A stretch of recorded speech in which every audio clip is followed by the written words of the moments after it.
A very special coat. Dolly Parton's patchwork coat that turned from rags into solid gold. The gleaming silver needle plunged beneath the surface, reappeared, then dived again into the colorful cloth. As it left behind a straight row of tidy stitches, a small bright-eyed audience of one smiled with delight. After all, the needle, and the loving hand that guided it, was stitching together the most colorful patchwork coat she had ever seen, just for her. That audience, young Dolly Parton, knew this was a very special coat. She was one of 12 children, and her mother seldom had the time to devote so much effort to one child. And not only was she tailoring it to fit her perfectly, but she was fashioning it to suit her colorful personality. Since their family was dirt poor, the neighbors often donated leftover portions of cloth for her mother to piece together into quilts and clothing. Usually she would match the colors as closely as possible so it wouldn't be obvious they were made from scraps. Not with this project, however. She wanted to create a coat to match her daughter's bold and cheerful disposition. She stitched together the brightest colored pieces she could find. As she worked, she told young Dolly about a story from the Bible. This coat, her mother explained, would be a sign that she was loved and special, just like the coat of many colors that was given to Joseph. Dolly loved the story and just couldn't wait to see the admiring faces of her schoolmates when she showed them her beautiful new coat of many colors.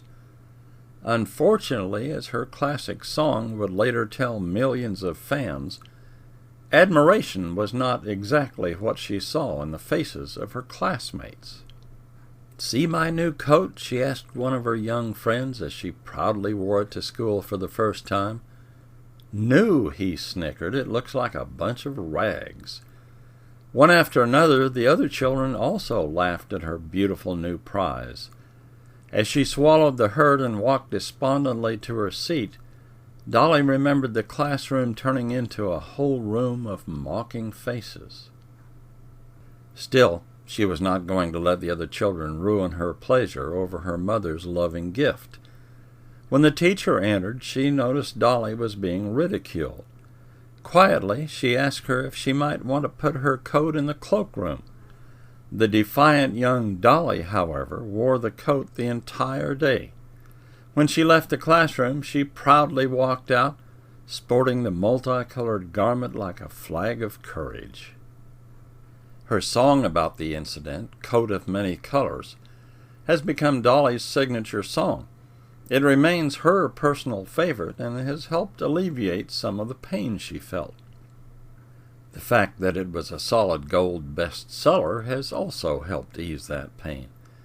"It's amazing," she reflected in her autobiography, "how healing money can be." That healing process would continue throughout her career.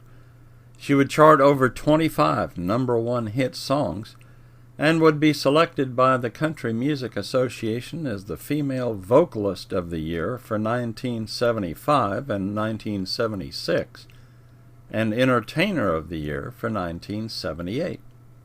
Dolly knew from an early age that music could be the magic carpet that could carry her away from the poverty that surrounded her. She began writing songs before she even started school. Dolly would beg her mother to write down the words since she hadn't yet learned to write. Her uncle, Bill Owens, bought her a guitar when she was 8. Owens also spurred her musical career along by booking her on a Knoxville radio station at the age of 10. The show was hosted by a well-known Knoxville disc jockey, Cass Walker. When Walker heard Dolly sing, he couldn't believe his ears. Neither, in fact, could the other employees in the radio studio. Announcers and other people from all over the building came in, Owens remembered, from upstairs and everywhere just to hear this new talent. She was an instant hit, and Cass hired Dolly on the spot. That was all it took. Dolly caught the music bug. She wrote one song after another and practiced singing and playing the guitar whenever she could. She began co-writing songs with her uncle and even cut a record called Puppy Love shortly after her radio audition. It wasn't very successful, but it gave her another goal to preserve more of her songs on records.